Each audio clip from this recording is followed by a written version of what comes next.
Call to order the Fitchburg Conservation Commission regular monthly meeting for January 8th, 2025 at 6:01 p.m. The Fitchburg Conservation Commission has 7 members who serve on a volunteer basis. The commission collaborates with residents, businesses, and organizations to facilitate compliance with the 8 interests of the Wetlands Protection Act. The commission operates under the authority granted by the Fitchburg Wetlands Ordinance and the Fitchburg Wetlands Protection and the Wetlands Protection Act. The commission requests that anyone wishing to speak approach the podium and speak clearly into the microphone. Remote attendees should maintain microphones on mute for privacy. If you wish to speak, use the raise your hand function to alert the agent of your intention to comment. The commission requests that comments be limited to no more than 5 minutes in the interest of time. Meetings of this commission are subject to and abide by the open meeting law. Please be advised that this public meeting is being live streamed and recorded by FATV. If a member of the in-person audience is recording this meeting, please identify yourself for the public record. Seeing none, at this time, please be sure that all devices are placed in silent mode, which I have to do also. Thank you. And let's take the roll of attendance of commissioners. Okay, Commissioner Christian? Here. Commissioner Donnelly? Here. Commissioner Pelletier? Here. Commissioner Tantanerawat? Here. Commissioner Wallace? Here. Commissioner Satterfield absent. Commissioner Jacobs here. Also in attendance tonight is our conservation agent, Herlyn Jamie. If you would join us in the Pledge of Allegiance. Mark, if you could lead the Pledge of Allegiance, please. I pledge allegiance to the flag of the United States of America and to the republic for which it stands, one nation, under God, indivisible, with liberty and justice for all. Thank you. Please be seated. Do we have any announcements tonight? Helen? The heating system in this building is not working. So it is Sorry. a nice 50 degrees in here. I'm just saying if we could not make this as long as we usually do tonight for the sake of everybody else. Thank you, and we apologize for the... It's a little better than outside, so. All right. So let's move along then to our first item on the agenda. Oakhill Country Club Solar LLC Solar Array, Shea Street.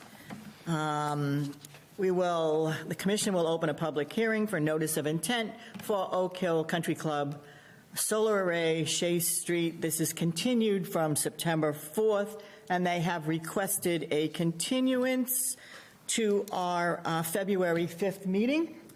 Or Yes. they just said next meeting? Yes, February 5th meeting, but I would like to advise the commission to please request that these applicants come in for an update. They were here in November, but we haven't heard anything from them. I just get emails saying requests for continuance with no substance or context. Okay. All right, so if we could, if I could have a motion to allow the continuance to February 5th, but with a required appearance for an update at the February 5th meeting. Do I have a motion and a second? Motion made. Yeah, second? Second. Okay, we can do that by a voice vote. All in favor, say aye. Aye. All opposed? None?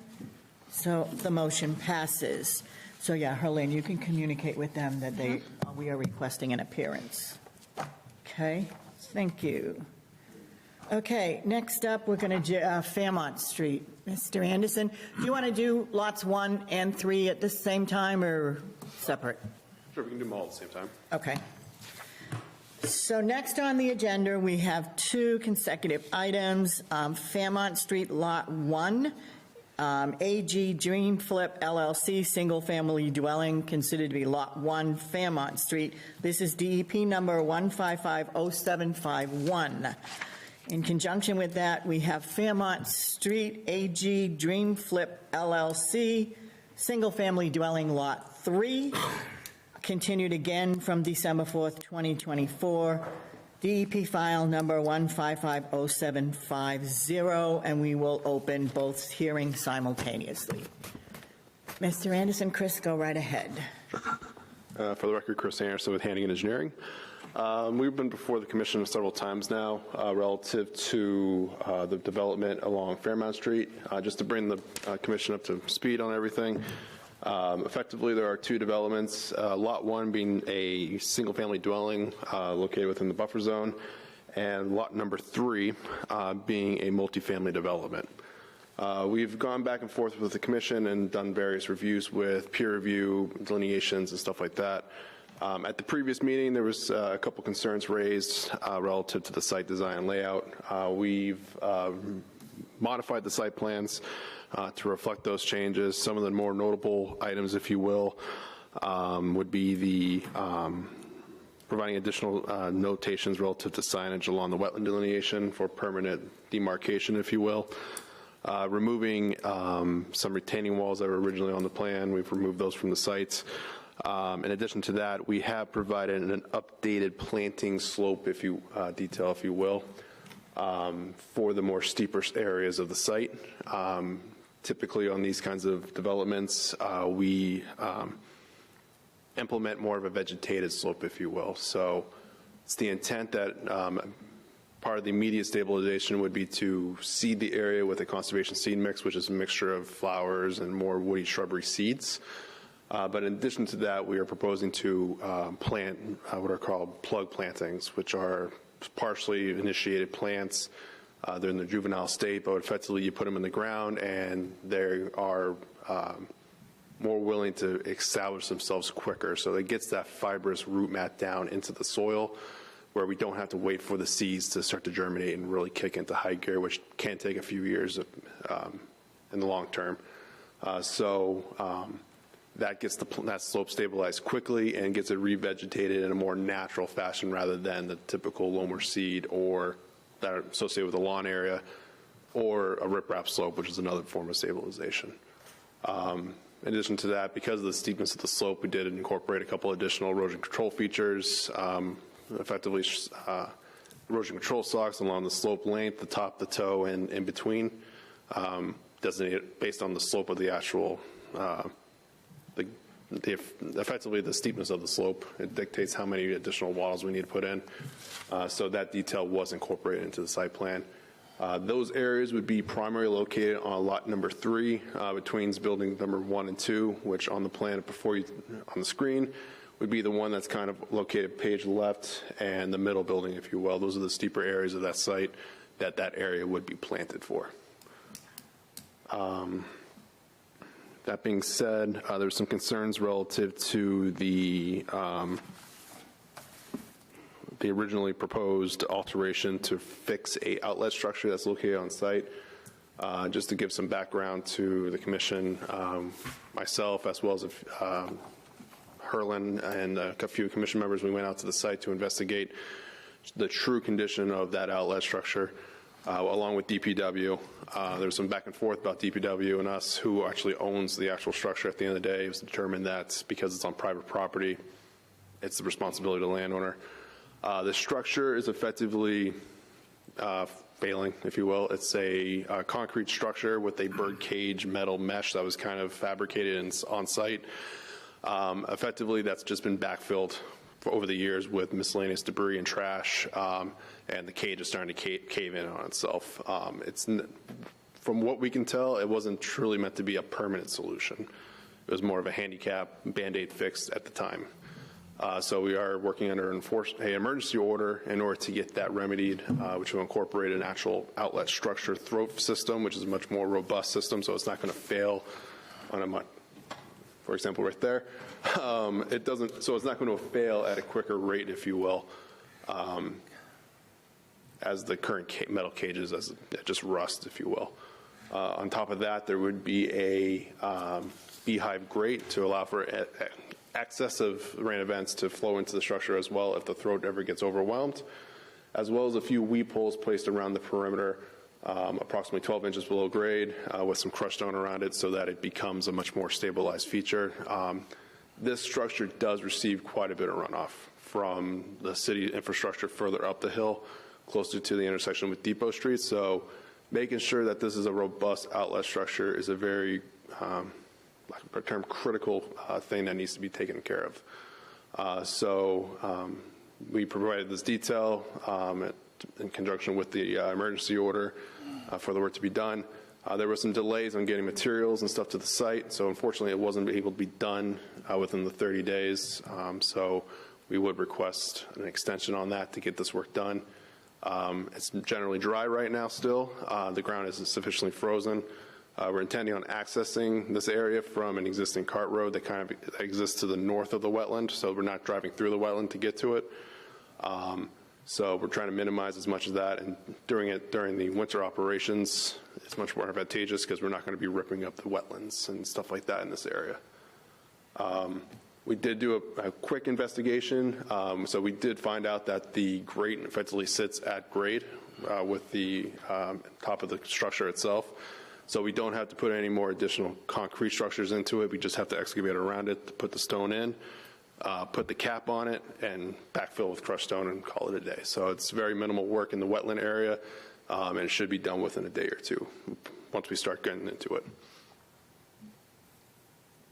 Okay, very good, Chris. Do we have anyone here that would like to make a public comment on this project tonight? There being none, let's go to the commission. Commissioners, questions, starting? Mike? Okay. Chris, I have a couple. The operation and maintenance plan for both sites, I mean, it's all the same drainage report, but can you, in that file, pull out those pages? Because, I mean, this is like a 535-page drainage report, but the O&M section of that runs from page 508 to page 521, and it's the ongoing operation and maintenance plan, because that's going to be part of our perpetual conditions in an order of condition. And rather than saying, look through 535 pages, we want to distinguish that because that's going to be incorporated in any order of condition that we might pass. And will that need to be updated at all to include these two outlets? Because that drainage report was probably done originally. Correct. So that was done back in October. We did this conversation back in middle of November. So we would have to update that operation maintenance plan to incorporate this outlet structure. We already have provisions for an outlet structure in the operation maintenance, so it would be pretty much updating it to show little mini sketches of the site plan and locations so that it's documented. Hey, just identifying them. You have an outlet structure in the basin. You also got one in the woods that you have to take care of. Yes. And that would be part of their overall maintenance. But we can update that to incorporate those sketches and incorporate the additional outlet structure into it so that it's a regularly maintained item rather than what it's been now where it's just kind of. All right, so if you can pull out that, create a separate file, attach the plans that you have that are going with it, and send that to Herlin with your next submission. And as we get towards an order of condition, should we get there, that will be incorporated in as a perpetual condition, and we'll have all the backup to it. Yep. Okay. And the planting plan that you talked about, is that in the new file that we just got today? Yes, that would be on the detail sheet of the plan set. Sheet number, I want to say like 9 or so. Okay. Can I just bear with me and let me No go worries. back to that? Because as you know, we unfortunately, with a little bit of a technical glitch, we did not have a chance to review that. We think it's, okay, all right, I see it. So then that was an indication, that was one of the things that was on the checklist, the planting plan. And we have not heard back from legal about our language as far as, because we still don't know, Chris, if it's condos, single owner. So the single-family home would be So that's a single owner. Yep, so that's its own entity. The duplex multifamily system, that the ultimate ownership of that is still to be determined. Okay. If it's rented out of units, the management company of the property would obviously take control of that. If it's a ownership of each individual unit, an HOA would have to be formed by default for, one, the maintenance of the stormwater systems, as well as the sewer and water infrastructure as well. So there's several items that would need to be under control. Under a master deed? Under a master deed and HOA system. Okay. Herlin, have we heard back No, from I legal haven't. on that? Okay, all right, so we're going to push them on that too, because that was one of the things on our checklist, is to confirm with legal how we write that in to a perpetual condition if it is turned into a, and we have some general language that Bill was gracious to share with us about how it can be either or, and we're just trying to confirm with legal that that is acceptable. So if anybody else is okay with that, we'll wait for a legal determination on that. And so we're down to just a couple of items on the punch list, and give us a chance to review the plans. If we have any other questions, since we just got these tonight, we'll refer them to Herlin and she will get back to you. I don't anticipate too many questions because it seems like the O&M plan and the planting plan, and that is really where we were at now. I think the placement and all of that, it's really the slope and protecting the wetlands with the planting plan. Yeah, and I want to take full accountability for the lack of distributing that material. Our IT was actually doing an update that day, and I had told Joyce, I'm not getting any emails, but I should have gone back and refreshed it and sent it all out. These things happen. So, and we've still got the O&M plan to work Yeah. on. So, Chris, if we can go one more month, then we'll be continued. Does anybody else have any other questions or comments or? The planting plan, that was in fill material, is that correct? Yes, it would be clean fill material with a layer of loam placed on top of that. Gotcha, okay. And go from there. I didn't, if it had to compete with the knotweed to the rear of that, it wouldn't be worth putting in, that's all. Yeah. There'd be no competition. Now there is no competition. Okay. All right, so if there are no other questions or comments for Mr. Anderson, then I will entertain a motion to continue this hearing to February 5th. Motion to continue to February 5th. Second? Second. Thank you. Let's call the roll. Commissioner Christian? Aye. Commissioner Donnelly? Aye. Commissioner Pelletier? Aye. Commissioner Tantanarowat? Aye. Commissioner Wallace? Aye. Commissioner Jacobs, aye. Thank you very much, Chris, and we apologize for the delay and the heat.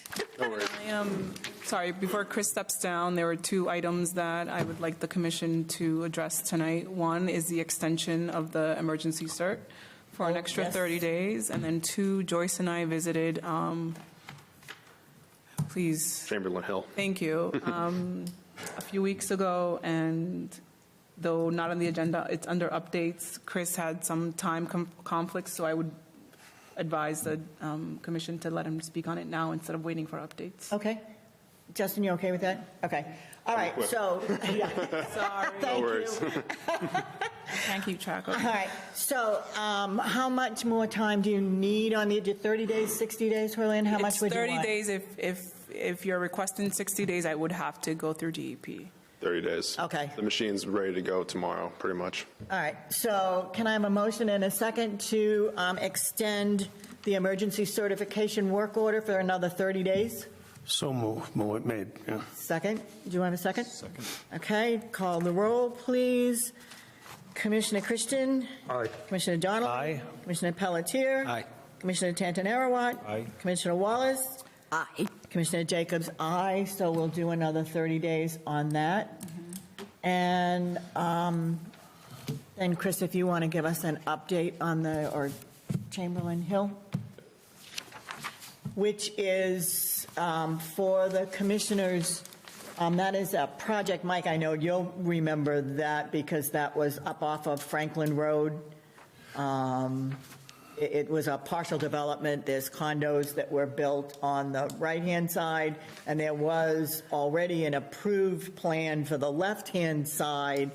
Is it Chamberlain Road? Is it actually called? It's Franklin Road that has an open order of conditions. And it was already, yeah. And this is being done under that extension that the state passed now that gives them another 2 years, it's 2 years, correct, on their plan. So we went, I mean, nothing has changed. It's the order of condition is valid, was still valid at the time, and it's because of the state regulations, it's just being updated for an additional 2 years. Chris, if you have anything else you want to add to that? No, I was prepared just to make a few comments on it because I believe the only 3 commissioners were Commissioner Donnelly, Christian, back in 2020, and the chair. Yeah. So it's a project that's been kicked around for the better part of 2 decades now. It was originally permitted back in 2004 and was granted various extensions during that original permit timeframe. During that time, the project was developed partially. The project incorporates 2 loops filled with condos, one on the right, effectively the right side of the road and one on the left side. The right side was built out prior to 2008, and then, as everybody's pretty much aware, 2008 hit and the market crashed, and it was not financially feasible to build any more units on the site. Fast forward to 2020, the applicant was looking forward to moving forward with building out the remaining portion of the site, which incorporated the left side of the development. The wetland on this site is limited to a small finger-like projection that runs effectively adjacent to the main roadway, and it continues further south or west of the page, or west, but page north, if you will, further off-site. As part of that overall update, we brought the site back into compliance with stormwater management, which was not in existence under the original permit. So we added the additional stormwater features, water quality units, all that kind of fun stuff to bring it back up to spec. In addition to that, we also modified the plan back in 2020 to comply with the current wetland ordinance that the city has in place. So we shifted everything around. Some of the benefits of it, we reduced a little bit of the pavement, we reduced unit counts, everything like that. The road system pretty much stayed intact from what was originally designed. Back when the project was first initiated, back in the early 2000s, the developer already kind of roughed in the road, so everything is pretty much ready to go. So it's very minimal work to get that going, and most of the work that's within the buffer zone is limited to some regrading to get the roads in, as well as a few houses. But once we get beyond that limit, the majority of the project is well outside the buffer zones. So there is a restoration and replication plan that's associated with this. I meant to get a hold of the owner to see how far along, but they were intending on getting the replication area established, or at least seeded, this winter, so that the seeds have a year or a winter to kind of situate themselves so that they can germinate properly in the spring. I believe that was supposed to be ongoing. I haven't been able to get a confirmation on that. So, like I said, it's just to give an update to the commission because there's not many commission members who were there back then on the commission now. So. Mike, do you have any comment? Just, we visited in 2020, and the only outstanding interest was the replication area. Yeah, we went out, when Harlan and I went out, we walked the site with, and matter of fact, Mr. Karen was there. Some of the wetland flags were still in place. He's going to reflag the wetlands area, and where the replication area was, it's easy access. They're going to do it at the beginning of the project versus we always get wetlands replications at the end of projects. That's going to be the first thing that they're going to put in. Again, the roadway looked good, the clearing looked good. A lot of the flags were still in place, so he just needed to touch that up. It looked fine. Yeah, and we did hang those flags again, so they're all up now. Yep, I was there on December 10th with the applicant, and we walked the site for about 2.5 hours. I checked all the erosion control that was up. There's the one crossing over the wetlands, and it looks like there's a culvert in place, which is functional at the time, and all the flags were up. And the site looked great. I gave him the thumbs up to start construction. He put up a sign. I asked for them to put some sort of signage stating that this was a protected area so that the workers don't, because you have to drive through there to kind of access the back part where they're going to be working on, and sometimes we see people kind of trample over Oh, where the replication area Yes. is going to be to sign, Correct. to flag that Correct. specifically? Perfect. So he put up a sign, and I will be going back sometime at the end of this month just for verification that things are going smoothly. So at some point, Chris, what we may want, because we do have new commissioners, maybe the next time Herlin's going to go out and take a walk, we can see how many of the new commissioners we can get together and go out there also, just so that you can, because this, it's a pretty extensive complex, and just so that they can see where it is. Or if anybody wants to go up, if it's okay, we can walk, or Herlin can walk with them anytime they want to see. Because when you pull in at the end of the street, the wetlands are right there, and the wetlands replication area is right there, so you don't even have to go into the site too far to see where it's going to be. So, any questions from anyone? No? All right, Chris, thank you very much for the update. No problem. Now, one more thing then, we're continuing Mechanic Street, right? Yes. So do you want to just skip to that right now, or we can just vote on that and move to the, one more minute, Justin? So we're actually going to take items 5, 6, and 7, we have 3 items on Mechanic Street, and we will open MacPro LLC Single Family Dwelling Mechanic Street Lot 1, Mass DEP number 1550755. The second one is MacPro LLC Single Family Dwelling Mechanic Street Lot 2, Mass DEP number 1550756. And hearing for MacPro LLC Single Family Dwelling Mechanic Street Lot 3, DEP number 1550757. The applicant has requested a continuance until the February meeting, Yes. February 5th, 2025. If that is acceptable, can I have a motion and a second, please? Motion to continue. Second? Second. Okay, thank you. We can just take a by voice vote. All in favor, say aye. Aye. Any opposed? None. We are continued then till February 5th. Great. Thank you very much. Okay, thank you very much, Chris. Justin, thank you.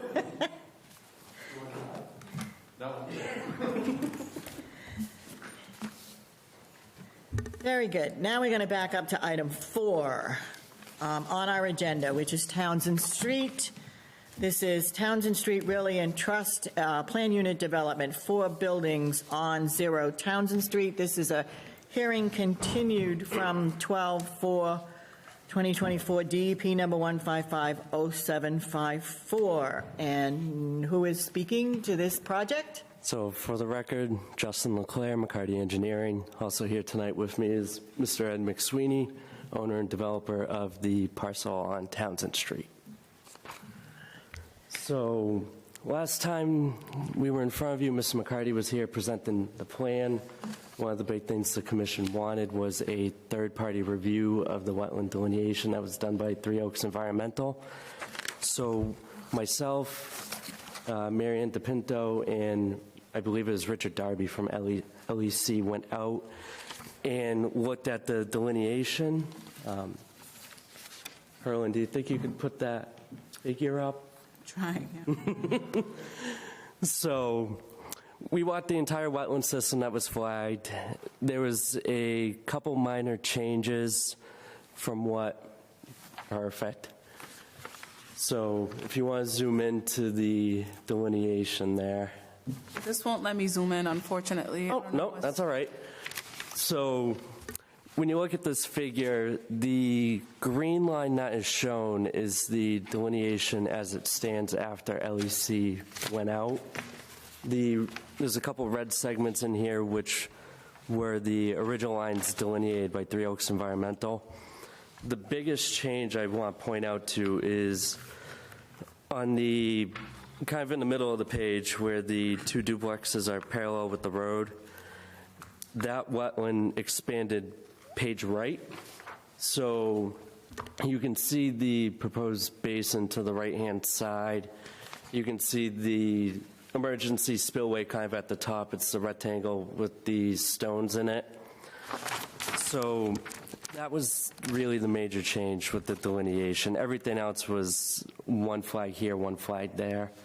So myself and Mr. McSweeney went out, located the flags that LEC laid out, and we redesigned the plan accordingly. Again, the biggest change being that the infiltration basin pushed right along with the new flags. Oh, it's letting me do it now. Awesome. So we also did receive comments from Mass DEP. I do have them here if the commission would want me to go through them. I believe there's only 5 in total.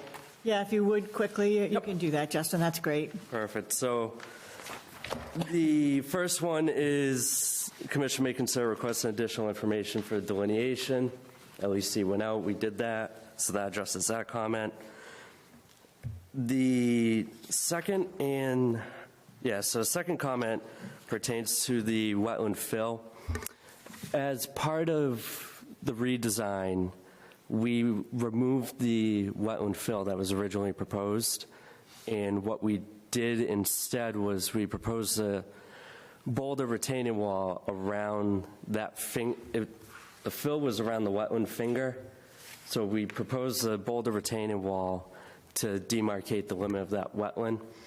When we were out there in LEC, saw the plan, what we were proposing, the immediate adjacent areas to that finger is very healthy upland, so even to them it didn't make sense to fill this wetland and replicate it in accordance with DEP regs in an upland area.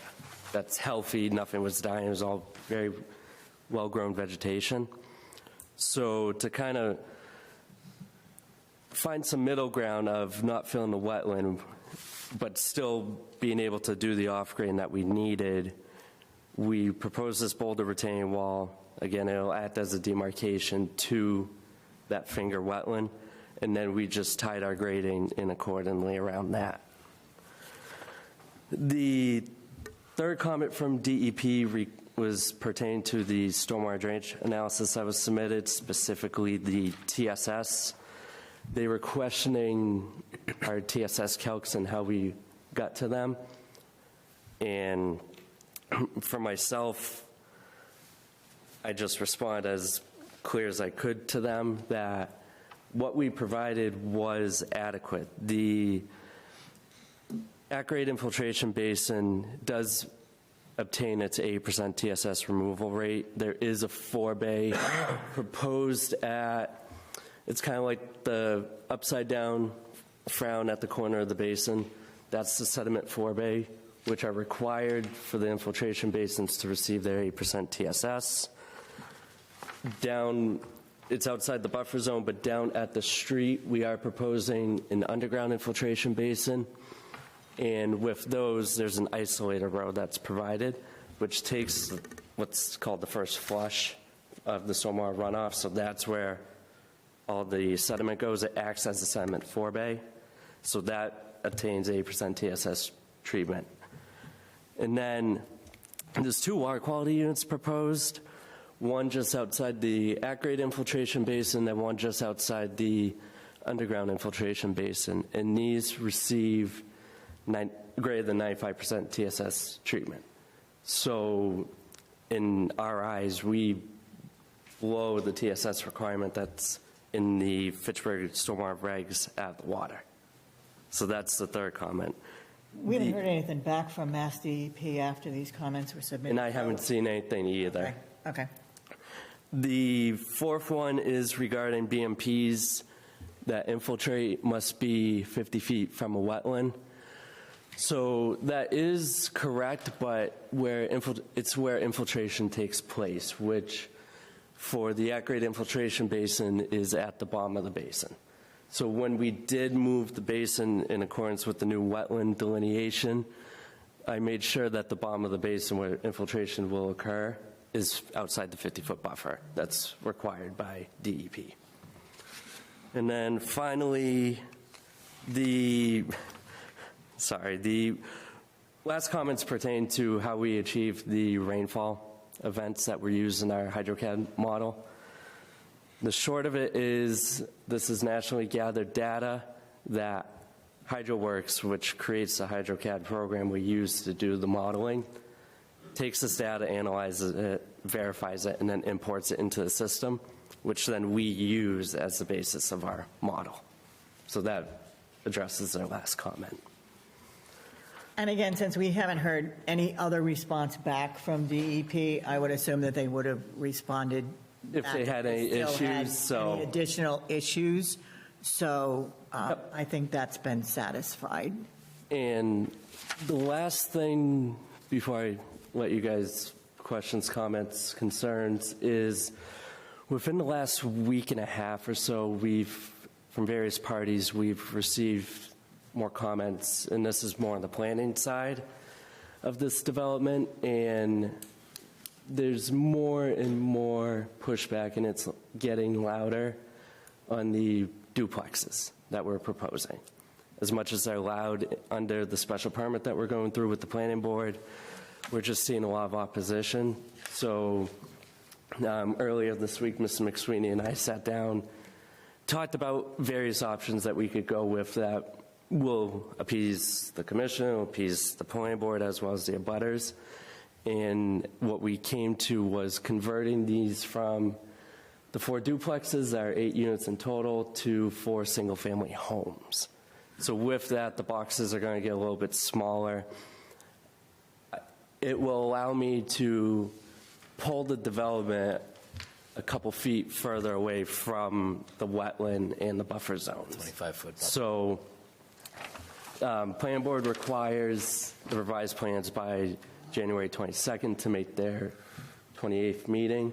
I intend to have them done before then. At that time, I'll send the revised plans to Harlan, so that way you guys have them in time before the next meeting. for the February meeting. So Okay.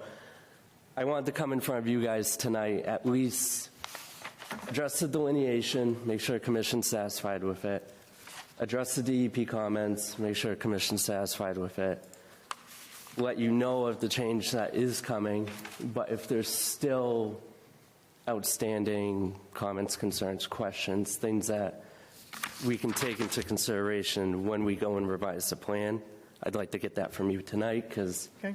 ideally tomorrow I'll be making changes. So with that, comments, questions, concerns? So I have to, next up is just, do we have anyone online or anyone available for public that wants to make a public comment? If anybody is here, nobody's raised their hand. Okay, thank you. So then we go to the commission. So commissioners? So you'll be able to pull, like, it won't be within the 25 no build any longer? Like the corners of like those 2 middle? Yeah, Be able so to pull out. I know she just took the I'm plan just gonna down, put it so right back up. there was 2 bump outs with those duplexes. Yeah, in the middle there. It was the, those were the bulkhead doors. Yeah. Just from where they were. Yep. So we did swap those. So if you remember on the original one, Yeah, it was further. it was further impact, so we did swap them to try and reduce that impact as part of this. Again, with the single-family house box, we'll be able to pull everything, scooch it out a little bit more. Awesome, I like that. Thank you. Anyone else? Mike, go ahead. Just on that. Yep. It's, the only plan we have in front of us is the Yep, duplexes. and I completely And the understand. bulkheads. We were looking for a waiver on that, and my question was, is it a deal breaker if the waiver's not granted for the bulkheads? The only thing is, with the bulkheads, that's your secondary access out of the building.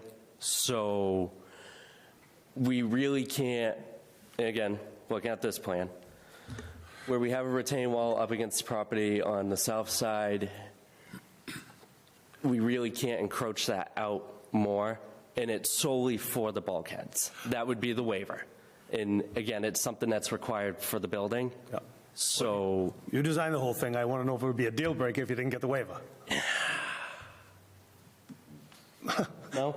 Are those patios or, Those are decks on those ones. so you'll have a vacant space beneath the deck? Yeah, Okay, so fine. No problem. we could potentially modify the basement floor plan that they could come out that side. It was just a question. You typically, don't even have to I'd answer. You don't, if it's not a deal breaker, you say yes or no. No Yeah, problem. we could look at it. How about this one? The replication area, when you said putting a stone wall on the finger of wetlands, rather than, and you consulted with DEP, excuse me, rather than disrupt a healthy upland to restore a displaced wetland. It didn't make sense. So my question to you is, and this is just doesn't need an answer. Where do you put a replication area on an unhealthy upland? Or, I mean, that's just what you do. You put it in an upland where it wouldn't exist, right? Yeah. So it's not a deal breaker if you had to do that. Yeah, Okay. so with this one in particular, there was a lot of mature trees, and a lot of them were mature maples. Fine. So that was No problem. the reason to avoid doing that. Why take down more trees to put a replication area? Okay. And in your discussion with planning, it's called a PUD. What's the city interest in this PUD? So the PUDs allow flexibility for developments, specifically residential development, where there's now statewide, there's a push for more housing. Okay, fine. That's So- it. And lastly, there was a lot of people that were here last time, and they made an issue of wildlife. And I care deeply about the Conservation Commission's interest in wildlife habitat. They should know you're not going into the wetlands. There's no negative impact on the wetlands, and we're protecting the wetlands on behalf of the wildlife. So as much as I care about their comments, and I'm not dismissing their comments, they won't be addressed standalone for the wildlife because there's no negative, assuming there will be no negative impact on the wetlands. They should know that, that's all, if they're listening. If they're listening, then you're on the record, Yeah, yeah. yeah. Okay.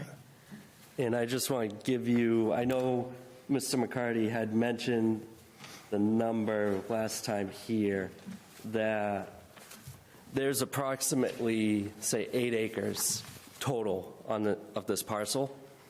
So a total parcel is 8 acres. We're only disturbing about 2 acres of it, and it's all as close to the street as we can be. And again, it's outside the wetlands. So there's still 6 acres behind this development that is to remain untouched. Privately owned? Privately owned. It's going to stay as part of this parcel. So Justin, I know we talked about, so when Patrick was here the last time, there was going to be a section that was going to go into a conservation easement. Has that changed? So we're in this being a homeowner association. More or less just like a duplex condo, because there is a common drive and so forth. Yep. So the people pay dues, it'll be into the deed. And the land then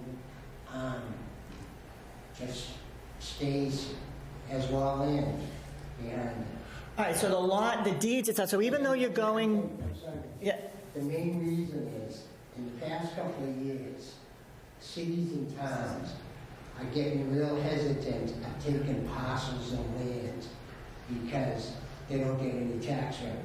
That's why they prefer, if it can be donated, for example, to the conservation group, if they're not interested. Sir, can you come to the podium so that you're on the microphone and everybody we can be assured to hear you? Thank you. And you need to state your name and address, please. Yeah. Thank you. My name is Ed McSweeney, address 69 Broad Street, Hollis, New Hampshire. As I was articulating to Justin, it will remain a homeowners association. So obviously the land that is being developed will try to minimize as much as possible, and the rest of the raw land will become part of, the 4 homes will basically have it in their deed that they maintain it. Okay. Because we didn't clarify that the last time, that if it was going to be in a conservation restriction, who was going to manage that and clarify. So if you're going to do 4 single-family homes, there's going to be there'll be a condo association, so there will be 4 individual deeds, but managed by a homeowners association under a master deed. Correct. Okay. All right. Can I make a comment? Well, again, with regard to a city interest, it's probably contrary to a city interest because community-owned land is probably, if I were to look in a crystal ball, they don't want to pay taxes on it, they don't want to maintain it, it costs money, and they walk from it, and the city ends up with it by default, no tax title or whatever. That's the reality of something of that nature. That's the reality. The HOA, there's no value to them for, No, because they're going to have to pay taxes on that. as minimal as they may be. Nevertheless, it's a liability, and so I guess I'd use that as a public interest, get rid of it on the front end, because it would be costly at a later date for the city to take it on the other end. So I'm not sure The open space, the wetland, the undeveloped wetland. Yeah. As you explained it, it was going to be in an I'd HOA. love for the city to take it, but I've tried over the years. What I've said is recently, I'm going to make this statement, as we've dealt with in several other towns. Towns don't want small parcels. What they do is they'll basically look at the management in their company, in their city, for example. If Department of Public Works, if it's big enough so some group can use it, then they've got interest. The second layer then is, well, it's in limits, I think they are, the Northern Conservation Group. The parcel's too small, Yeah. and it's not near enough to connect a parcel that they own or control to basically here. That's why towns now, or cities, when we do this, we've got the parcel on the hill, for example, it's 30 acres. They're making us break up the parts, and we have to deed it and keep it. They can charge the homeowner, again, it's classified as small taxes, but there is an owner, and they get property tax from it. And that's what cities now are pushing for these parcels. 10 years ago, you could say, okay, no, we'll deed it, yep, we'll take it and stuff, and they realize now they've got tons of these little parcels they can't do anything with. We have 36 of them. Yeah. Did I hear you say that they break it up? So if 4 people owned 1/4 of that, I understand Correct, that. and that's how it it's- increases their lot size individually. I understand that working. And I understand as well, the last thing, we're always the recipient of wetlands that can't be developed otherwise. And that's what, I don't like getting the leftovers, and that's all we ever get. Want one more, I'll be happy to talk to you about. No, but subdividing 6 acres, that we're talking about now, what did you say? How many? So it was Plus or minus? 7.9 acres. So, okay, 8 acres, and if you're going to split this up 4 ways, I don't know how you're going to do it, that makes sense. And it's not a conservation issue, it's a planning issue, and maybe I should address it at the planning.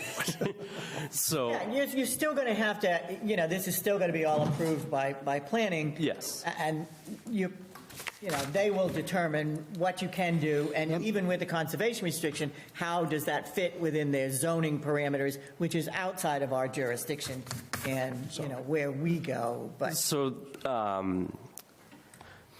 Fitchburg Plan has allowed PUDs with single-family homes before. That was one of the reasons that we said, okay, we'll go down this avenue. Right, and that's zoned RA anyway. Yeah, so single-family homes are allowed. It's an easier path, and at least the ones that we've done in Fitchburg, they've wanted us to keep it as one parcel, where Well, and that becomes part of the PUD, that's the benefit of having the Exactly. land unit development, is because you've got accessibility to the outdoors and as part of that. yeah, and which in But this that, again, that's a discussion for planning. which in this case, you'd have 6 acres that, going back to the abutters' concerns about disrupting wildlife, there's still 6 acres behind this, which abuts, I believe, the farm.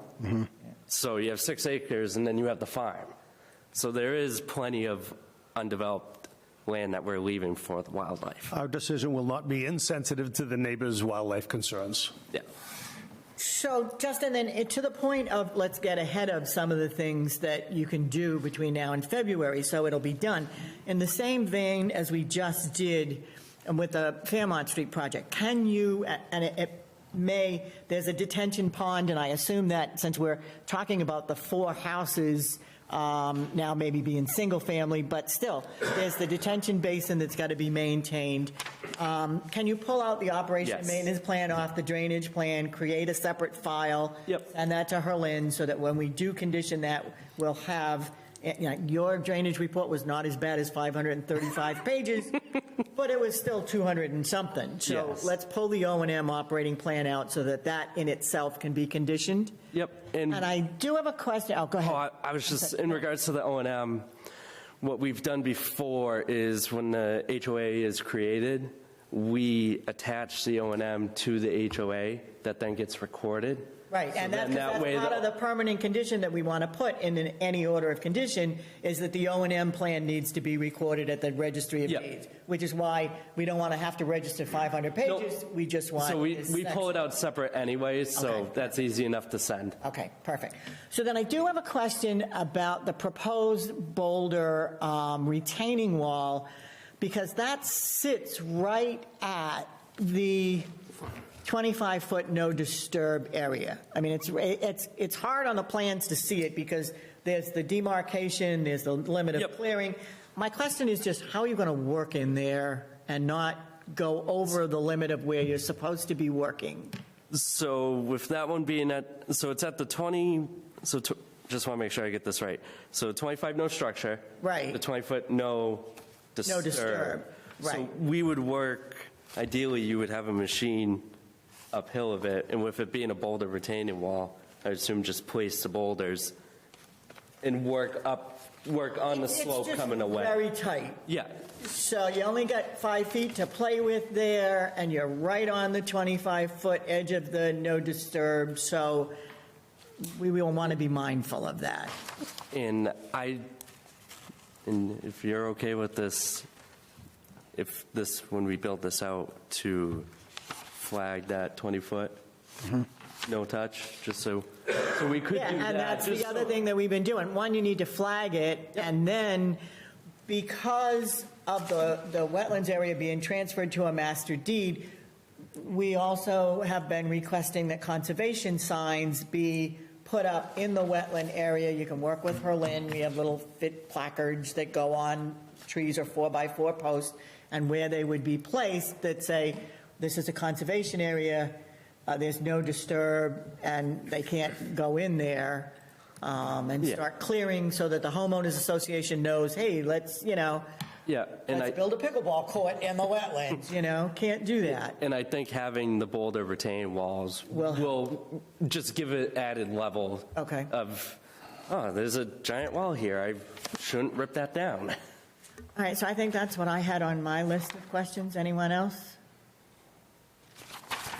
All right, Harlan? I just wanted for clarification on what Commissioner Donnelly had stated. There was mentioning of endangered species on this site, but there's no registered delineations from the, Natural Heritage and Endangerment Species Program, which is a layer on GIS. So I just wanted for clarification, there are no noted endangered species in that parcel. Okay, That's it. anybody else have anything else? Just to add to that, was there anyone who specifically said a specific species was on that parcel? Salamander, fern? No. No. No. It was just concerns of, I think it was just a general concern about wildlife. Birds and deer. Yeah, and foxes, yeah. Anything else? No. All right, so if we're all set, can I have a motion and a second to continue this to the February 5th meeting? Motion to continue to February 5th. Second. Thank you. Let's call the roll. Commissioner Christian? Aye. Commissioner Donnelly? Aye. Commissioner Pelletier? Aye. Commissioner Tantanarowat? Aye. Commissioner Wallace? Aye. Commissioner Jacobs? Aye. We will see you gentlemen back in February. Thank you. Thank you. Thank you.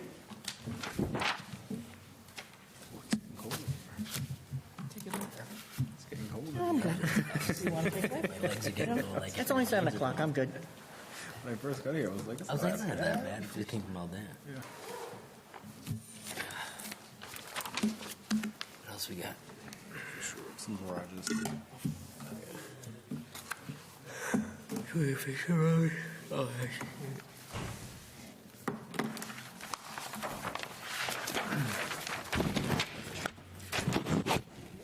So, what? So,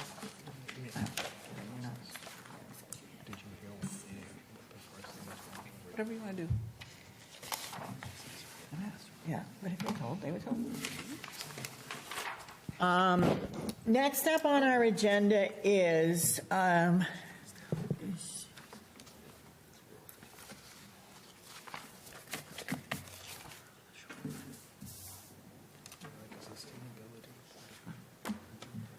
okay, I guess I will ask the commission whether or not we feel Correct. that there is. The next notice of intent is the 400 Fisher Street garage. And before we start, Commissioner Donnelly asked this earlier. We normally require that the engineers be in-house at the first meeting so that they can advise us and we can actually have an interaction with them. And apparently, I'm sorry, her name is? Mandy Hicks. Ms. Hicks was notified, both in a conversation and in an email by Ms. Jamie, and she still wants to appear online. So before I open the hearing, I would just ask the commission if this is acceptable in this case. She misunderstood because on the agenda it said this is a hybrid meeting that is meant for any residents or anyone who wants to watch what is going on in the open meeting, not for our engineers and our applicants. If it is acceptable in this case that we open the hearing and we can allow this presentation, I will open the hearing, but if there is anyone who still wants to see Ms. Hicks in person, we will do it in February. I'd like to, some clarification. If I were an applicant, I need an engineer to represent me. The applicant's present. So, clarification, do we want the engineer required to be here, or the applicant, or both, or neither? And if it's not spelled out, I requested the applicant be here because of our condition. And I didn't mean to waste this time. I thought it was an investment of time. Well, our ruling is that engineers, I guess, because in most cases, that's who's presenting the project, would be here in person. If Mr. DeGara, it's Mr. DeGara, right? If you are comfortable with the assistant of your engineer online presenting the project, we will make it known going forward. Just be a little bit, and I'm sure you were, but. I think the verbiage specifically says applicants and/or their representatives. So if the applicant is here, I would advise the commission let the applicant represent himself and maybe with the help of his engineer. I'm not sure where these folks are located, but if they're not too familiar with our processes, then. And maybe we can change the notice on the agenda. Yes. Would it be, well, again, for clarification, would it be necessary to change the language because the applicant or his representative seems to me to be correct language? Okay, I'm fine with it as long as one representative's here. Yeah, me too. okay, all right, fine. Then we will proceed. So, Mr. DeGara, if you are, let me open the hearing, and we'll have you step forward, but this project, the next up is 400 Fisher Road. It's Guarantee Builders and Developers, a single-story garage. The stage is yours. All right, gentlemen, excuse me, let me get the hearing open, please. So this is a notice of intent for Guaranteed Builders and Developers, single-story garage addition at 400 Fisher Road. This is a new item, so I would ask that all the fees have been paid, including our Fitchburg Wetlands fee. Yes. Okay, and do we have abutter notifications?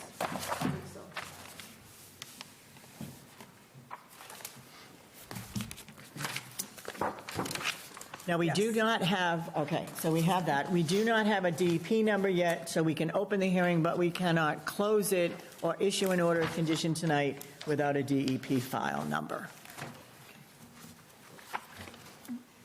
Okay, all right, so now we can proceed.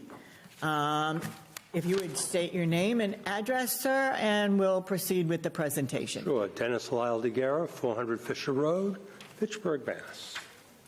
Thank you. And Mandy, you have the right to speak. You don't have to raise your hand.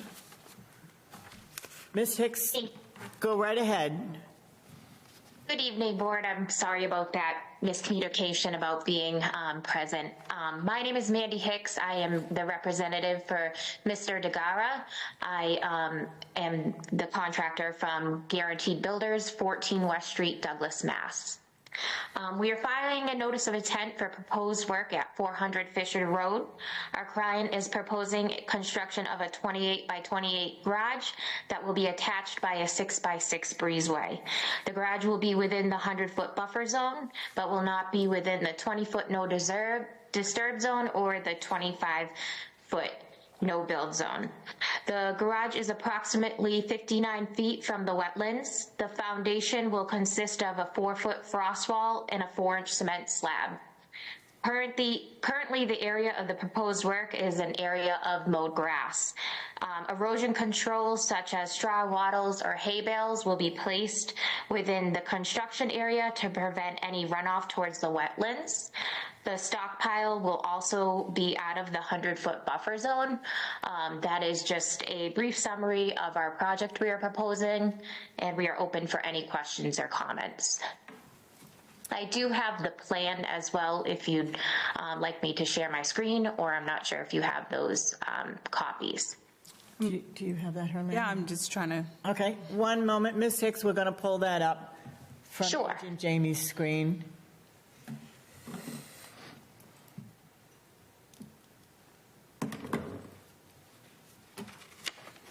I'm trying to see if I have better. So it was submitted to me as one. Do you have my email from today? Oh yeah, I should. Can you pull up this? I can forward you as a single document if that makes it easier for you, Herlin. 1 second, Ms. Hicks. I think we'll be with you in. Apparently received 1,000 emails today, Joyce. It was sent yesterday. When's this one? No. Oh, here it is. My apologies, everybody. That's okay. Take your time. We're warming up. Okay, so, all right, so the plan is. Dan said he can make her a panelist. We're all set, Daniel. Thank you. Herlin has it up now.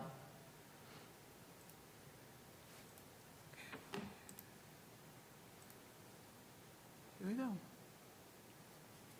Okay, there we go.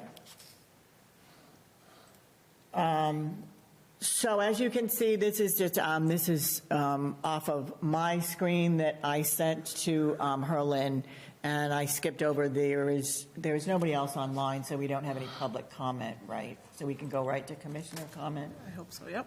Okay, thank you. The yellow line is the 100-foot buffer, so the garage is within that. The red line behind the garage is where the erosion control barrier is going. And Mr. DeGara and Ms. Hicks, the concern that in some respects that we have is the amount of impervious surface that's now being added, because there's an extension on the driveway and the roof that is going to be there, whereas now that is all grass-scape. So our recommendation would be where the circle, the green circle is around the erosion control, is we would request some additional planting. And Ms. Hicks, you can help Mr. DeGara with that, either a rain garden or just a strip of planting that would sort of replace the lumen seeded ground that's there now and absorb some of the runoff from the roof and the new driveway that's being put in. Any comments from any of the commissioners? Legitimate request. Yeah. So Ms. Hicks, can you see the plan that we have up on the screen right at the moment? Yes, I can. All right, so you see the green area that we have circled? We would condition, say, it would be a 4-foot wide, let's say 4-foot wide area. It would start at where you have just the mark of the 59 feet, a little below, Yep. beyond the garage, and come around the other side, maybe about 30, 35 feet on the back side, So again, any runoff from the driveway, any runoff from the, drains or gutters, or that would be captured in that planting. You would design that either as a rain garden or just a planting garden, submit it to Miss Jamie for approval, and include that in your specs as you go forward. Okay. Any comment? I can definitely go over that with Mr. DeGara, sure. Okay. Well, I think this is very straightforward, gentle sloping back. This is a very straightforward project, I believe. All right, so Commissioner Donnelly? Well, I'd encourage Mr. DeGara to make that 6-foot connector larger. And if he's going to do it now rather than later, so that he doesn't have to come back with a changed plan. It's minimal, and it won't cost a lot more to bring it out front. Maybe even, you have no use for the space between the garage and the house that you're going to create. If you look at the jog in there, you have no use for that space. You ought to just fill it with living space, which is the connector, that's all. I don't want him to have to change the plan, or we challenge him on a changed plan, that's all. He should make it bigger, it'd be to his benefit. All right, so that, since you've got time to work out the adjustment of the planting, and that we can't close the hearing tonight anyway without a Mass DEP number, that if you want to change the size of that connection, just revise the plans. And do we have any recommendations? Does anyone have any specific, and we want to develop this maybe as we go forward. What kind of plants would we like to see? What kind of, gradient as we go forward with this is a way to kind of say, we're taking away some of the green space, and how do we add it back in order to control the water? But for now, Ms. Hicks, you'll work with Mr. DeGara on a planting plan and just provide that to Ms. Jamie? Sure. Okay. Not a problem. The 6x6 was determined because of the windows from the kitchen that face out that side. That's why it was 6x6. So it might not be, amenable to, you'd block a window to put a bigger, yeah. Well, we'll talk about it. Okay. Mike, it's not your house. Well, Michael and I go way back. Yes, I understand that. Thank you. So, do you have any other questions, Carlin? I have one. Go ahead, Kathy. Stockpile area. What is that? I'm sorry? Stockpile. Oh, that would be, I assume it's the material they excavate for the foundation and the floor. Ms. Hicks, do you want to respond to that? Yes, please. Yeah, that's correct, Mr. DeGara. So the stockpile area of this is the area that's with the fill that comes out of the foundation. When we backfill the foundation, when the walls are poured, we use that existing fill. So that's where that fill is stockpiled. That way it's off out of that buffer zone to be replaced around the area. Thank you. You're welcome. Michael, you look like you're... the commission should be aware that he's displacing the dog pen with this garage. And if you call that wildlife, there's an impact. A motion to continue this till the next meeting in the DEP file number. Okay, do I have a second? Second. All right, let me call the roll. Christian? Aye. Commissioner Donnelly? Aye. Commissioner Pelletier? Aye. Commissioner Tendon-Arowat? Aye. Commissioner Wallace? Aye. Commissioner Jacobs? Aye. Ms. Hicks and Mr. DeGara will see you in February. And we look forward to your planting plan, Ms. Hicks. Yes, I will send that over. And just a quick question, the next meeting in February to appear in person, correct? Commissioner Donnelly? I don't think it's necessary, but I just... Okay. But if you're working in our area again, our requirement is first meeting, and then after Great. that, it can be online. So we'll see you online the next time. Thank you very much. I appreciate the clarification. I apologize again. That's okay. Thank you so much. Have a good evening. You too. Mr. DeGara, thank you very much for attending. Thank you very much for your time. I'll see you in February.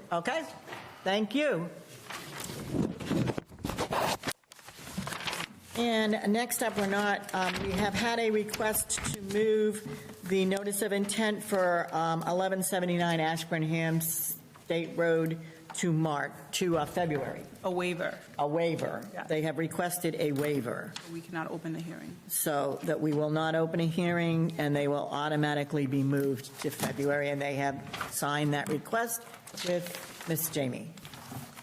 And therefore, that is the end of our public hearings for tonight. Thank you so much. Moving right along, because it's cold in here. I think you're hot. I think you're keeping everybody on their toes. Yeah? Okay. All right, next, other business. Commission reorganization.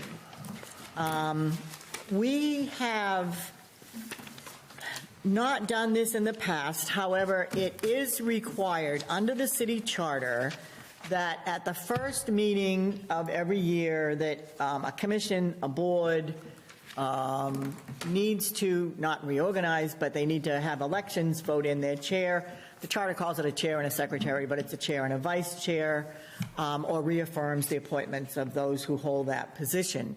So tonight, since this is our first meeting of this commission, we are having our reorganizational meeting. So before we proceed, however, I would like to, on behalf of current Chairwoman Sarah Field, before we open the meeting and request nominations, to read an announcement or a statement. At this time, I respectfully request that my name not be placed in nomination for commission chair. I would prefer to support the commission in some other capacity. Thank you, Chairwoman Sarah Field. So Tracy is not running for chair at this time. With that said, I will open the floor to nominations for chair. Motion to nominate Joyce Jacobs, Chair of the Fitchburg Conservation Commission, effective 2 months ago. Do we have nominations for any other? Okay, there being none, can I have a motion and a second to vote on Joyce Jacobs as chair? Second. Motion? And a second. Thank you. So let me call the roll. Commissioner Christian? Aye. Commissioner Donnelly? Aye. Commissioner Pelletier? Aye. Commissioner Tantanerawat? Aye. Commissioner Wallace? Aye. Commissioner Jacobs? Thank you very much. I appreciate all your support. It's an honor and a privilege to work on this commission, and I look forward to some very productive years. So thank you again to everybody. No. So next up, with that said, I would like to nominate Commissioner Sean Michael Tantanerawat as vice chair. Do we have any other nominations for vice chair? Hearing none, do I have a motion and a second Motion. to take a vote on vice chair? Motion to nominate Sean Michael. Okay, then a second? Second. Thank you. Let me call the roll. Commissioner Christian? Aye. Commissioner Donnelly? Aye. Commissioner Pelletier? Aye. Commissioner Tantanerawat? Aye. Commissioner Wallace? Aye. And Commissioner Jacobs, aye. Thank you. Congratulations. We look forward to working together. And I have one more appointment that I would like to make when Chairwoman Sarah Field talks about another capacity. She would like to work as an advisory role as an associate commissioner. So I would nominate Tracy Sarahfield as an associate commissioner, and when she is able, she will join us and participate in discussions and offer some of her experience. I'll second that. Okay, thank you. Let me call the roll. Commissioner Christian? Aye. Commissioner Donnelly? Aye. Commissioner Pelletier? Aye. Commissioner Tantanerawat? Aye. Commissioner Wallace? Aye. And Commissioner Jacobs? Aye. So thank you very much. We have a chair, a vice chair, and a new associate commissioner. And I would like to take a minute to thank Chairwoman Sarah Field. She's been around for a long time, 10 years. She's been on this commission. She's been chair for 6 years. She's cares very much about the wetlands and the Wetlands Protection Act in this city. and has put a lot of time and effort into everything that we all stand for. So I would like to thank her for her time and that effort. She's left me big shoes to fill, and I hope I can live up to that. But we look forward to seeing her as an associate commissioner for her advice and guidance sometime in the future. So, thank you very much. Sounds good. Okay. I'm sorry. Does that mean that there is an open position on the? There is. So, as we all know, that if we know anybody that is interested in the commission, we're looking to fill that 7th spot. They would, as we all did, they would come on as an associate for some period of time, make sure that they want to do it, and sort of get acclimated. And Mike, I know have you talked to Mr. Kuchar? I have. Is he interested? He hasn't confirmed, or he hasn't responded. Just by way of background, I'm here because in 1980, 84 maybe, there was a project plan in the city of Fitchburg that riled up some neighbors, and we thought if only somebody was on the conscom. And at the time, it was a little late because there was an industrial park plan for my neighborhood. But at any rate, we got some thoughts, say, we got to get on the commission. And it was 2 or 3 years later, while I applied for the commission, I didn't get on because I was one of those neighbors. And it was, well, I didn't fit. So then I fit. After the project plan was gone, I fit. Joyce is, I'm willing to bet that Joyce is here largely because there was a development in her backyard, and she stuck her nose into the environmental interest there, and that spurred her deal. And you've always had your outdoor interest, and then it got personal. It wasn't just collective, it was personal. So people have different reasons. So I called Kuchar. There's a big project up in Shea Street. And there's a lot of people up there, and somebody ought to, you can loosen them up. If you know any of them, just say, hey, now's the time, get on board. You're stirred to action because of something in your backyard. I don't say that, but the reality is all of a sudden it gets personal. When it gets personal, you act. You put your time in, and that's how some of us got here. Yeah, and you're absolutely right, Micah. It's... the commission is here, they're doing the work, but sometimes we don't see it until it is personal. And then you see the work that's being done, and it piques your interest, and you say, yeah, I think I can help.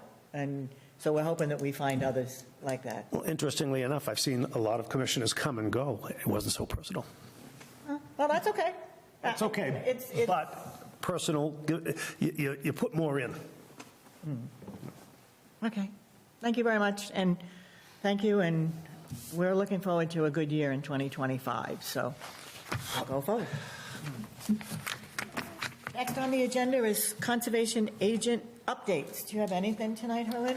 Yes. So before the update, I did want to say that piggybacking on the organization of the commission for next month, I will be looking to put together subcommittees. I know that in the past, there was only a violations subcommittee, but I reached out on the listservs to other towns and municipalities about what they do. And other towns do have subcommittees within their commission. There's other towns and municipalities have subcommittees that govern or oversee stewardships for parks, control of invasive species. And like the violations committee, this would be either 2 or 3 of you who would sit together and tackle these certain tasks pertaining to that specific topic or area. I know that Sean Michael mentioned being interested in invasives. I talked about invasive, but I think I was talking to you about assisting in mapping out those 36 properties that we have. Yep. So monitoring the conservation lands that we own.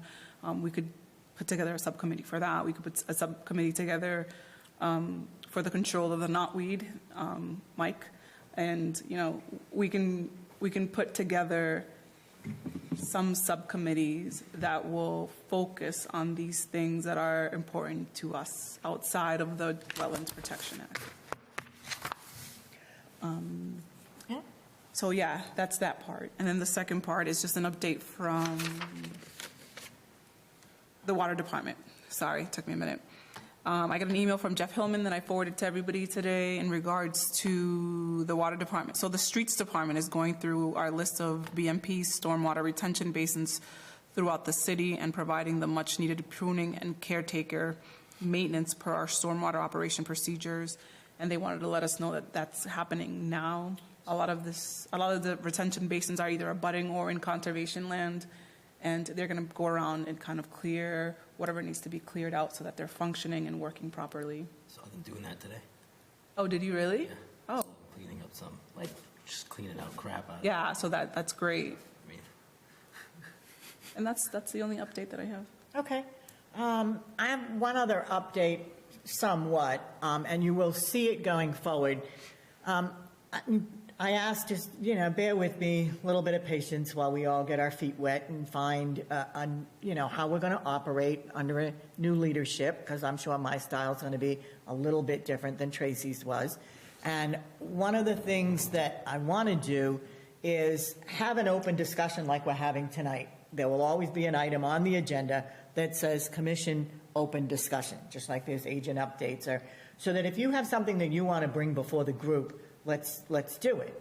And one of the things that we talked about, what are our priorities? What do we want to focus on? Do we want to look at land acquisition? Do we want to look at land protection? Do we want to, whatever it is, let's talk about it so that we know in the back of our mind as we're looking at things and projects and stuff like that, that this is the direction that the, commission wants to take. So in the upcoming months, we will talk a little bit about that and set some priorities and, what are, not necessarily goals, but just what are our priorities and where do we stand? So, Commissioner Donnelly? To that point, there was a time we met twice a month. There are commissions that do meet twice a month. There are communities that are developing so quickly, and ours was one of them back in the day that was developing quickly, and you couldn't accomplish what you had to accomplish in one meeting. And we stayed a lot longer. So this extra, it's not really extra, it's just a little more than we're accustomed to, and you just want to extend the meeting a little bit longer to accommodate that, or have another meeting to accommodate some things that we don't discuss at our open meeting. So that's a good idea. Yeah, if we find that we need more time to discuss certain plans or set out plans like that we can't just do it in a, I don't want to be here till 10 o'clock at night, but I want to be able for us to communicate what everybody is thinking the commission should be doing. It's, we want to be on the same page, and we want to support what each other's mission is on the commission. Your perfect invasives and that you want to work on. That, how do we prioritize that? And how do we see where we go? So I'm just saying it's going to be an item on the agenda. If we find that, it's taking too long on a monthly meeting, then maybe we want to talk about getting together. But I just want to facilitate the conversation about what do we want the commission to do, to not just meet once a month, hear hearings, and then go off about our business. There's other things that we can do. I think like managing the land and stuff. Yeah, exactly. I'd love to do that, Yeah, and that's a perfect place. So that we've already got two things started. Managing the properties that we already own and in distinguishing them, recording them, getting that set up, and then Mike's invasive project that's going on. So we've already kind of gone down that path. I just want to formalize it, and I want to be able to talk about it with all the commissioners in the room so that everybody knows, where we are and where we're going. That's all. And the other quick thing that I have as far as how I want to run meetings, we all know that we operate under what's called Robert's Rules of Order, okay? And I think we do an okay job of that. One of the things I would like to do, this is kind of an unofficial position, but officially, I would like Commissioner Pelletier to be our, what's officially called a parliamentarian, but a rules advisor, so that keep us on track. You're very familiar with how that all works. As an educator, you teach it, and so keep an eye on me, and make sure that we're on track how we're managing shortcuts the rules. things too. I can show you. Yeah. I can give to you guys that just puts it all quicker, plain language. Yeah, Makes it easy to understand, as opposed to reading the whole Robert's Rules book and all that. yeah. So we just want to do that. And the other part of this, so, we open a hearing, we have the presentation by the applicant, we have public comment, then we have questions by the commission, and then we either continue or close a hearing. And one of the things that we kind of don't do a lot of is the next step is to go to deliberation, okay? And we sort of don't do that. We do that as part of our questioning, and then we just go right to make a motion and we pass an order of condition or not. But I would like to have all of us have input and do that at the end of the night when where questions are answered and all of that, before we vote on an order of condition, is we go down the line and we ask, I'm in favor, I'm not in favor, I think we're doing a good thing, I think this is good for the city. And so that we know where everybody stands, not just a I vote, okay? Because I think it's appropriate, because that also gives you an opportunity to say, okay, I'm not too crazy about this, but maybe I will support it if everybody else does. And again, it's deliberation, that's what it's all about. It's what it's supposed to be. Then you go to a motion, we vote, and we pass the order of condition, or we don't pass the order of condition because we've convinced one of the others how we want to stand. And that's what that's all about. So that might be a little bit different as far as what we see. I want everybody to give their opinion of what they think of that project, because that's the way I see deliberations. And if there's anything else that needs to be added to conditions, and again, Harlan, that you participate in, if there's, as we're talking about what should be in an order, I want to expand on that a little bit so everybody feels they have input. I like that. What I would like a new parliamentarian to do, and you, is to correct me. All comments are supposed to go through the chair, and if I'm guilty of not doing that, I'd like to dope slap. I'm sincere. I mean, I can get carried away talking with this guy because I know him or I don't know him, and I don't like him or I like him. But comments go through the chair, and when you have that disagreement, I'm talking to you. I'm not talking to the guy you disagree with. And I need to be hit. Sometimes I get too familiar and too comfortable. Yeah. If she gives you the power, then you have the power to speak. Like if she says, Commissioner Donnelly, then you have the floor until she takes it from you. My comments should go through the chair. Even I have the floor, but I believe that my comments should go through the chair unless she directs me and say, address your comment to him. It's a courtesy, and it keeps you out of trouble. Yeah, and that's part of it, because we're all learning. We're all going to get used to my style or everybody else's style, how we operate.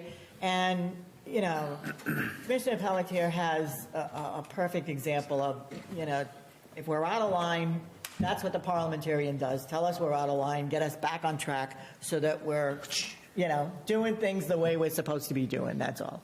And it's because there are legalities to what we do. And so we want to make sure that we're staying on track. Are we at liberty to talk about 196 Sheldon Road? 196? No, not 196. No, 196. Yeah, because that's the next. rear But ridge. that's the next Neves. up on the next up on the agenda. Oh, I'm sorry. Okay. So that's okay. Well, yeah, perfect. So, any other comments, questions, concerns? This is open.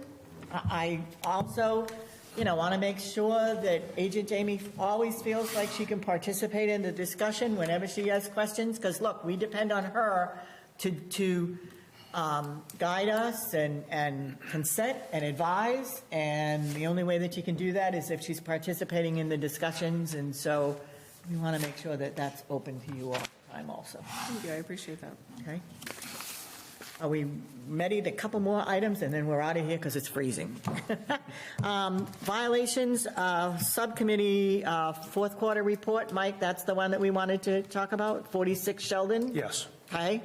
I think everybody got a copy of the violation subcommittee report that we basically have two things working. Let's do the easy one first.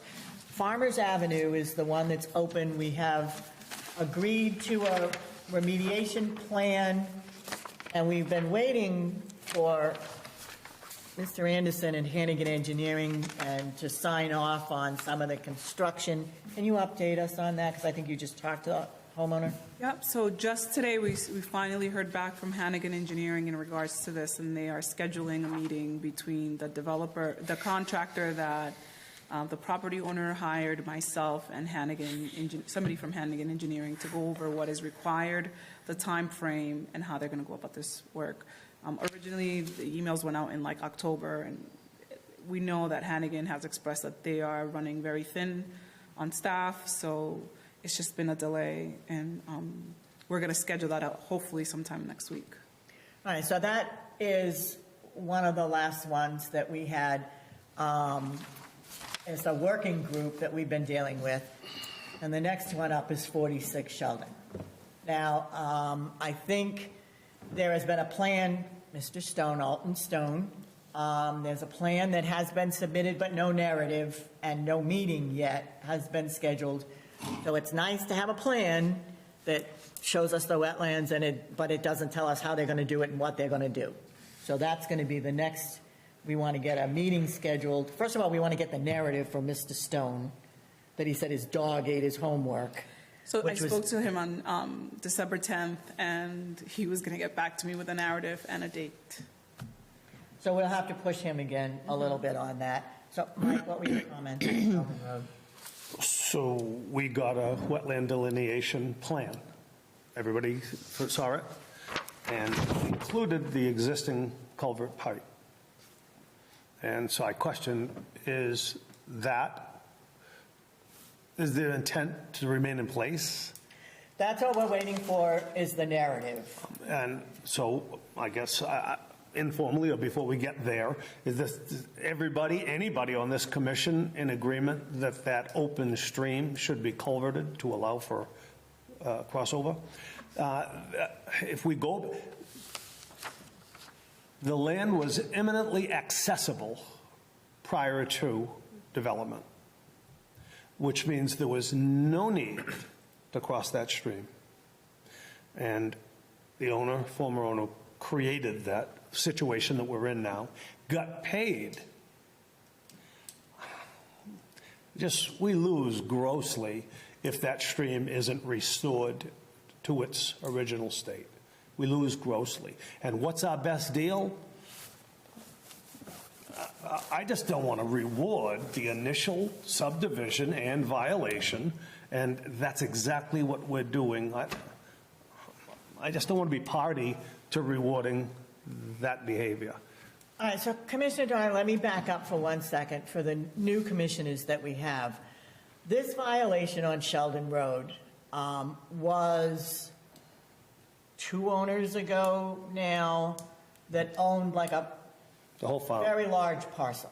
Okay, it was there's a pond in the back and a stream that came off the pond. I don't want to go too much into detail, but just to kind of summarize where we're at.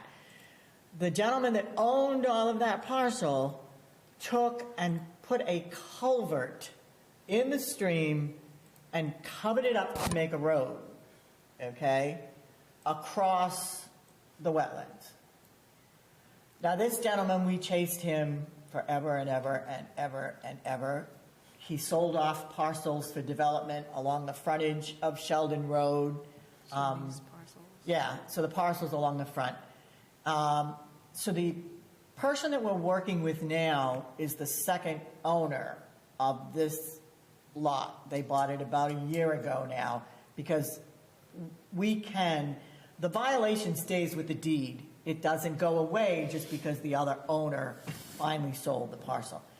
And unfortunately, the original owner sold all the lands, made all the money, violated the Wetlands Protection Act, ignored all the fines and all the notifications and all of that, and literally skipped town. Okay?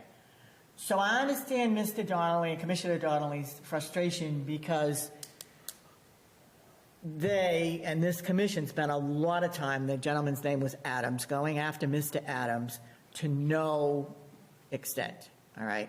But again, now the property's been sold, and so the violation subcommittee is working with the new owner who came in, met with us, has an engineer, they're developing a plan for restoration, And so what I would say at this point, Mike, is I understand what it says, but that doesn't mean that that's what's acceptable. We're waiting for the narrative to come in to explain what they propose, and then again, we're going to talk about, this is what you propose, but there is going to be conversation about, just like we do with any project.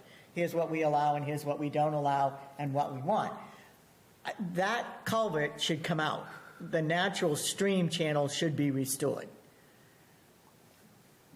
But how that happens and when that happens and how we get there, that's the discussion. You know, we said that to Mr. Nieves. You sat with us when you're on that subcommittee. That, you know, this is our long-term goal is to restore that channel. Sure, go right ahead. So for those that don't, you can't, it's not really visible here, but there's a channel from this resource area that is a tributary, and it comes out through here. If you guys can see that on the screen, like the little green hand. So what happened is they filled this in order to make it a loop. So here should be a channel coming out. You can kind of see it here if you get That's where the brook closer. runs, yeah. See the brook here, but it was filled in this part and currently has a culvert. Like The pipe, plastic PVC pipe, yeah, like a PVC. Yeah. Is it like an 18-inch PVC? and a roadway over it, yeah. Yeah, and a roadway over it. So the remediation is this. This is what needs to be remediated in order for it to be functional again in its original state. I would like to add a comment that is pertaining to this, but not really. So we received 2 calls from abutters who have been, I don't know what the verbiage would be, but they have been approached, that's the correct word, with possibility of purchasing additional land that is what we know as 46 Sheldon Road. So abutters on Sheldon Road have been approached. I think the front abutters have been approached about purchasing the rest of this property and tacking it on. And I have advised all of them that this current property is under violation. So if they take that on, then And in this case now, Just there do- is an enforcement order registered on the deed. So it's not like they're not aware. so that's a that they're- discussion we can also have with Mr. Nieves and his engineer when they come in. I would advise the commission to have this applicant resolve this issue before he decides to sell all of this property, or else we're going to be in that loop of the transfer of deeds and chasing people forever. So the key point there is we've got to get not even just back to Mr. Stone about submitting the plan, but beyond him, then we need to start pressuring the Nieves we got to get this done, and they got to come in and meet with us with an updated plan. So Commissioner Donnelly, I said that this is one of the most egregious violations that apparently we've ever seen, because I know this happened before I came on the commission. And everybody then told me that how do you take a pond and you culvert it and build a road over it without a permit, without a notice of intent, without telling anybody that you did it? I mean, it's just, it was blatant in your face. I'm doing this. It was nasty. It can be done because it's been done before, and it'll be done again. It can be done, but you cannot profit from it. That's the problem. The problem is he did it and profited. Now, I don't know what the sale price was to Mr. Nieves, but if the sale price reflected our violation notice and it reduced the value of the property, the Nieves got a deal on purchasing it. And if he got a deal on purchasing that, sometimes it isn't always a deal. And that's where we have to toe the line to say, you thought you were getting a deal, it ain't a deal because it's gonna cost you money to come in compliance. If he doesn't, and if the original owner, if he sold it and he got paid for it, and Nieves paid for it, whatever, he makes out. I don't want to see him make out. It's a little late for that. But Nieves, there's a lot of people buy a piece of land, they think they can develop, and then they find out it's the wrong zoning, it's got wetlands, and they can't do it. That's where we are here, that what you bought is What you think you bought is not necessarily what we're going to decide they bought. And it was a brook, all right, protected by the Riverfront Act, and he culverted it and put a road over it, and real simple, nothing to restore the brook. It's real simple. Now, access to the property. Oh, I can't get to this side, I can't get to that side. Not our problem, man. You bought that violation, and I just don't want to see Adams make out and then Neves get a deal and capitalize on the deal when it ain't a deal. We don't have to lay over to make a deal for them. And that can all be said when we meet with them again as the violation subcommittee is, and you know, that's sort of where we're at. We need to. The way this shows now, has that already been separated from the farmhouse? Yes. Oh, yeah, that's already. Therein lies the problem. That would have been the easiest access to fix this, because now you're going to have to make a road from that access to get a machine 1,500 feet, 2,000 feet over to do the work. When Neves owned the farmhouse and this property, the access should have been straight by the farmhouse, go down, do it, then sell the farmhouse. He created his own problem by us allowing him to sell the farmhouse. Well, we can't stop them from selling a property. This was advised to him. It was advised that he do the remediation before the house was sold, because the only access point that's left is a wetland. Exactly. So it's a wetland there, and it's 1,500 feet, 2,000 feet to get to where the problem is. But the farmhouse is still for sale. It hasn't been sold yet. Correct. It's still his property, but he also owns the bottom property. Right. And he can come in from the backside. He can trample through his own property to get to. And up at 196, there's a right-of-way there, up top. There's a right-of-way on both sides of that stream. There's a right-of-way on both sides of that stream, the wetland right-of-way, but it doesn't matter. He created his own hardship. We don't have to, we can acknowledge that he created his own hardship, but we don't have to lay over because of it. So all of this is going to be determined by the subcommittee that's going to meet with the Nieves and Mr. Stone. Alton Stone is the engineer in the project.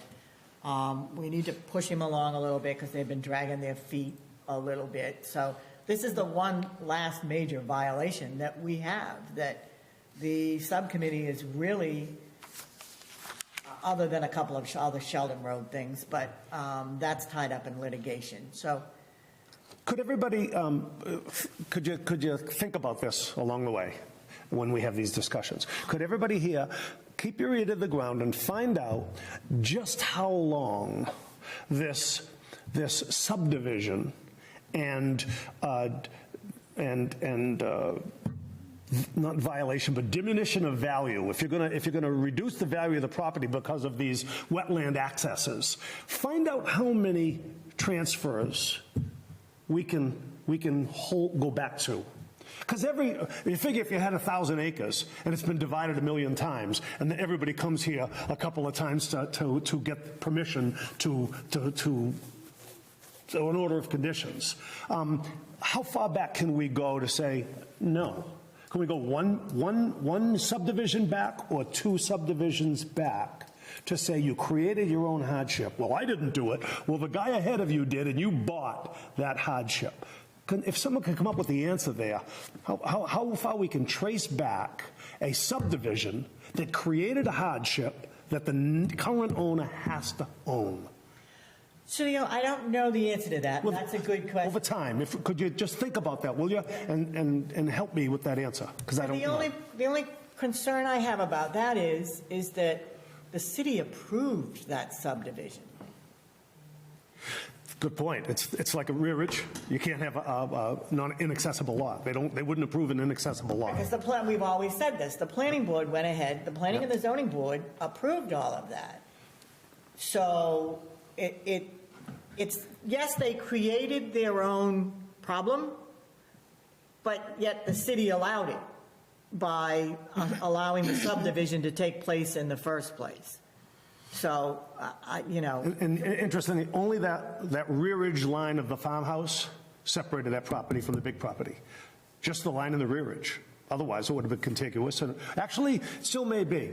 There's a rule about if you own an abutting lot to your lot, If you own an abutting lot to your lot, while there's a line through it, it may be contiguous, maybe separate deeds, but it may be, I don't know.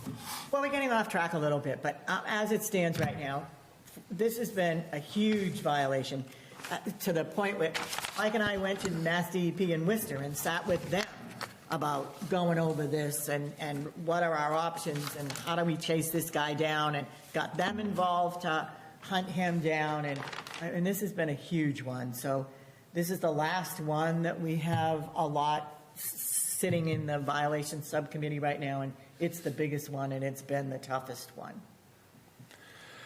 How do we prevent this from happening? Well, that's a good question. How do we prevent this from happening in the future? Because look, people do what people do.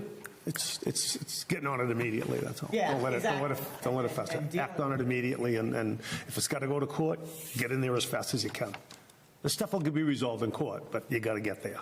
And that means we have to hire an attorney, we hire an attorney, and not the city solicitor. Hire our own. At this point, violation subcommittee report for the fourth quarter has been submitted. If I could have a motion and a second, the report will be entered into the record. Do I have a motion and a second? Motion. Second. Thank you. I'll call the roll, or we can do it by voice vote. All in favor? Aye. I Any opposed? None. Fourth quarter violation subcommittee report approved.